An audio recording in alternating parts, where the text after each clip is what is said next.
Olá pessoal, eu sou o Roberto Andrade da Lix Soluções Sustentáveis. Estamos aqui para dar continuidade ao projeto ISO 9001-2015, comentários e dicas. Estamos na parte 2, que é a parte que trata de lideranças, do item 5 da norma ISO. E nesse fascículo 2 nós vamos estar falando sobre a seção 5.2, a seção que trata da política da qualidade.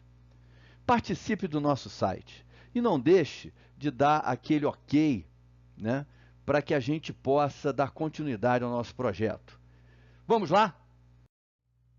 Para falar da política, né, ou melhor, de políticas, né, antes de mais nada, nós temos que olhar para os pontos fundamentais que nos levam à política. Quais são os caminhos que nos levam a introduzir políticas dentro da organização, né?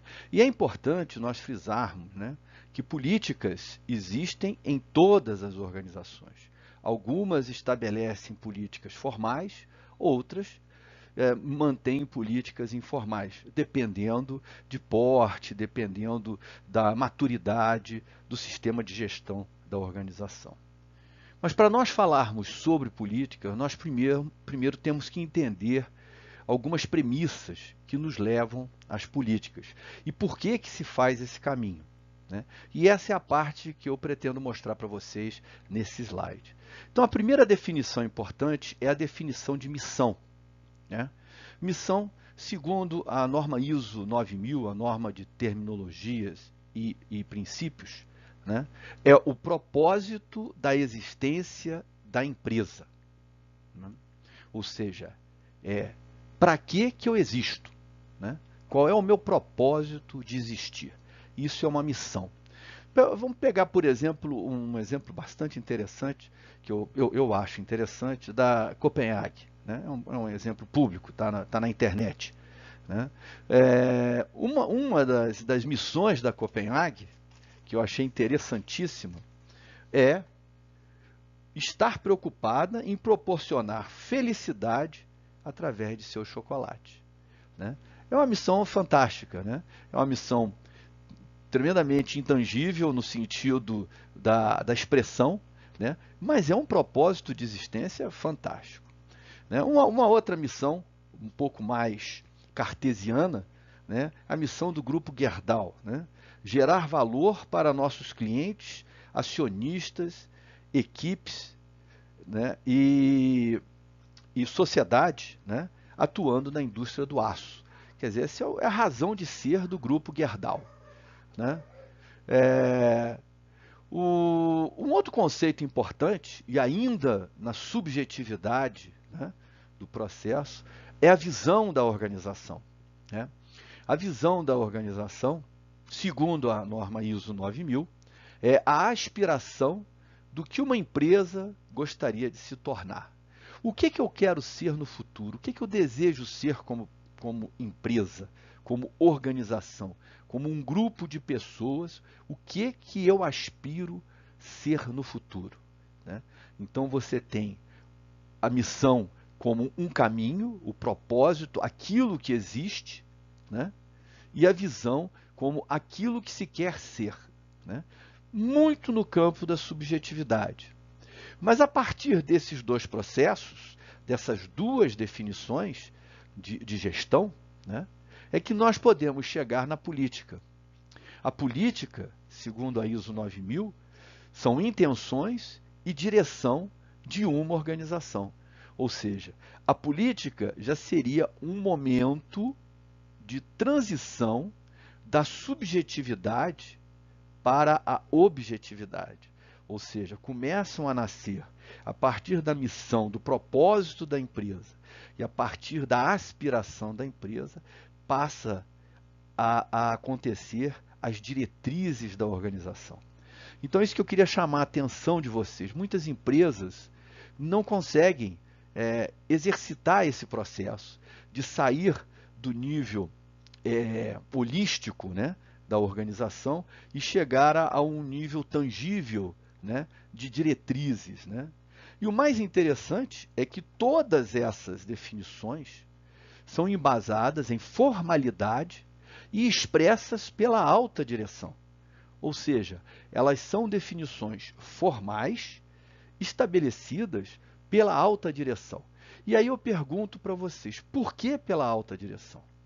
A alta direção da organização, ela é a liderança da organização, né? E como nós estudamos no fascículo 1, e olha que interessante, todo esse exercício de sair de uma subjetividade daquilo que desejamos, do caminho que queremos traçar para chegar em direcionamentos, né, tem um propósito fantástico, que é estabelecer a unidade de propósito para a organização, né? Com toda essa formalização de missão, visão e políticas, nós vamos estabelecer o quê? A unidade de propósito para a organização, que é o que interessa para a organização, é que todos caminhem na mesma direção, sabendo por que estamos ali, por que existimos, né? E para onde a gente quer ir, com base em diretrizes claras e objetivas. Interessante, não é? É isso que tem que ser construído e é isso que a nova norma vem trazer com muita clareza e com muitas adições que nós vamos ver daqui a pouquinho. Vários exemplos de políticas são aplicados, né? Política não existe só uma política. Existem várias políticas que atendem a vários processos da organização, né? A várias disciplinas da organização. A política empresarial, uma política abrangente, né? A política financeira da organização, a política de recursos humanos que trata do bem mais importante da organização, a política ambiental, entre outras, né? E nós vamos tratar agora da política da qualidade. A seção política, né, 5.2, né, ela se divide em duas subseções. E nós vamos tratar agora da subseção 5.2.1, desenvolvendo a política da qualidade. Nessa seção, nós temos 4 grandes requisitos, o A, B, C e D. Nós só vamos tratar do A porque foi o único requisito que sofreu alteração na revisão 2015. Os outros 3, o B, C e D, são requisitos que já existiam nas versões anteriores. Não cabe a gente fazer algum comentário além do que já é conhecido por todos vocês. A alta direção deve estabelecer, implementar e manter uma política da qualidade que seja apropriada ao propósito da organização.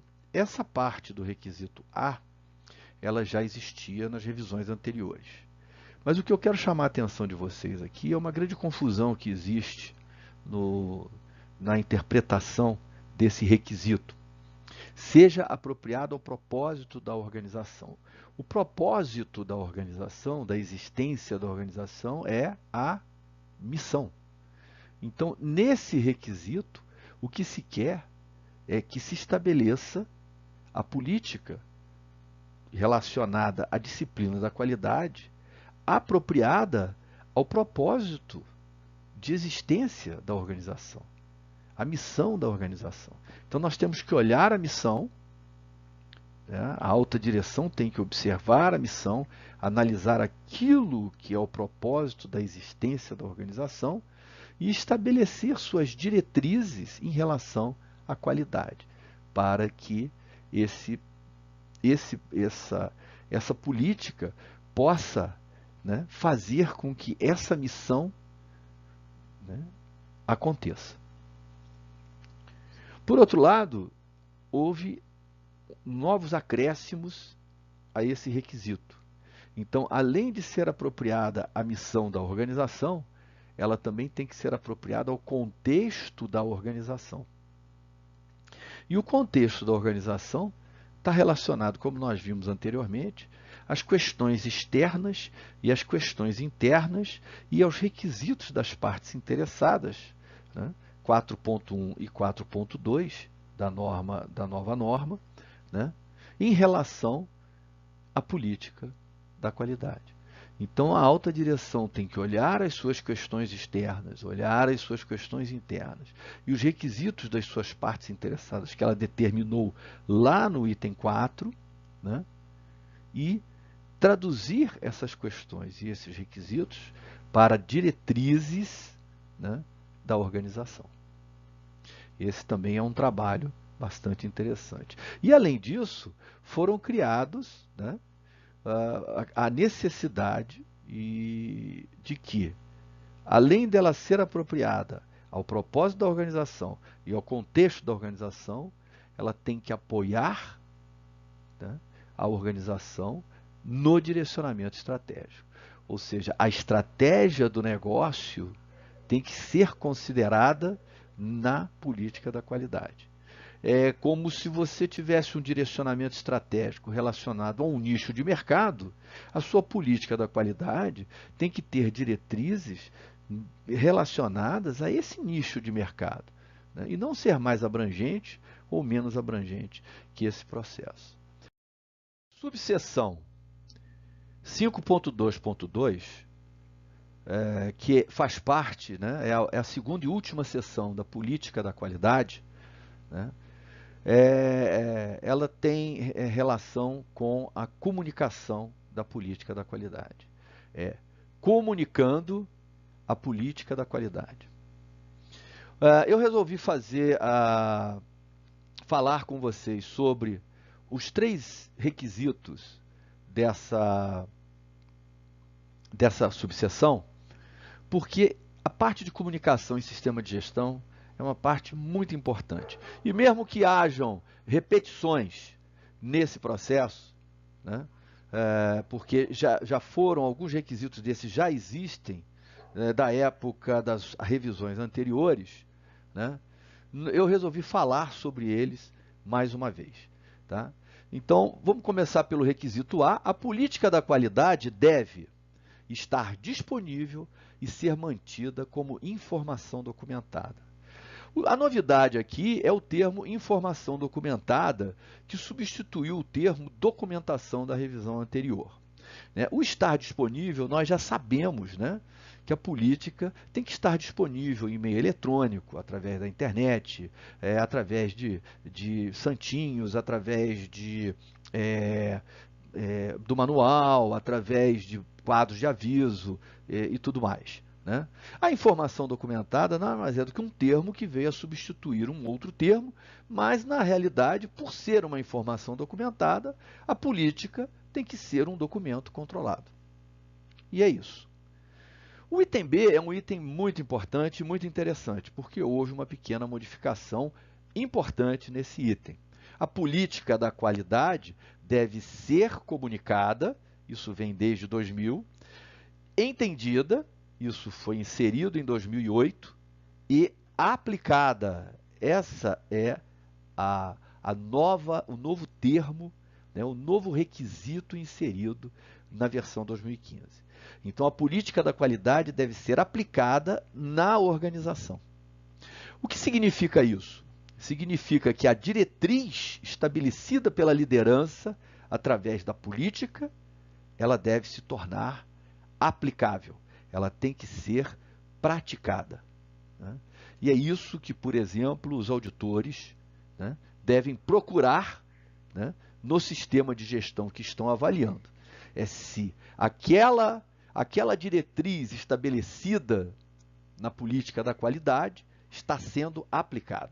É bastante claro isso, né? Se nós definirmos que teremos que ter os clientes satisfeitos, né, com o nosso produto ou o nosso serviço, né, automaticamente nós temos que buscar, através das nossas verificações, como isso está sendo aplicado nos vários processos da organização.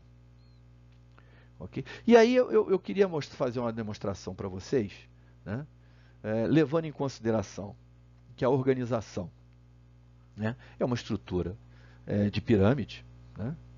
Ou seja, ela está definida dentro de uma pirâmide organizacional, onde a liderança está nesse topo azul aqui, né?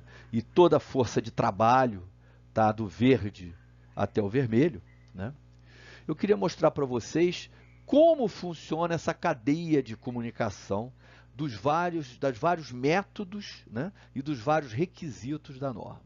Nós começamos na política de gestão, agora foi introduzida a ação para abordar riscos e oportunidades, que influencia, né, no encaminhamento das diretrizes, porque vão aparecer, com base nas diretrizes, vão aparecer riscos e oportunidades, que a partir daí se tornam objetivos de gestão, que se tornam planos de gestão e que chegam às ações para a gestão. Se nós conseguirmos praticar esse caminho, né, através de um processo de comunicação e de um processo prático, nós vamos estar demonstrando que a política está sendo aplicada. E mais interessante ainda, se nós conseguirmos atingir essas ações, realizarmos essas ações com base em metas estabelecidas nesse plano, né, estaremos atendendo aos objetivos da gestão, estaremos concluindo, né, a abordagem de risco e oportunidade e, assim, atingindo as diretrizes estabelecidas pela liderança para a política de gestão. Isso é o que eu chamo do grande PDCA do ESG, do sistema de gestão, seja ele da qualidade, seja ele ambiental, seja ele financeiro. Esse é o PDCAzão. Bom, e por fim, nós temos o item C, o requisito C, que trata de que a política deve estar disponível para as partes interessadas pertinentes como apropriado. Aqui é muito interessante, né? Como nós identificamos as partes interessadas lá no item 4.2, aquelas partes interessadas têm que ter disponibilidade da nossa política sempre que apropriado. O que quer dizer apropriado aqui? Quer dizer que aquelas partes interessadas identificadas em 4.2 devem ter a política disponível para elas. Bom, pessoal, chegamos ao final do nosso fascículo 2 desse projeto muito interessante da LIX Soluções Sustentáveis, ISO 9001-2015, comentários e dicas. Concluímos a seção 5.2, política. Espero que vocês tenham gostado. Não deixem de participar do nosso site e não deixem também de dar o ok, né, naquela mãozinha lá no nosso canal, quando vocês estão vendo aí o nosso vídeo, do lado direito, embaixo, tem uma mãozinha positiva. Dá um ok lá, isso ajuda muito no nosso projeto. Voltamos já!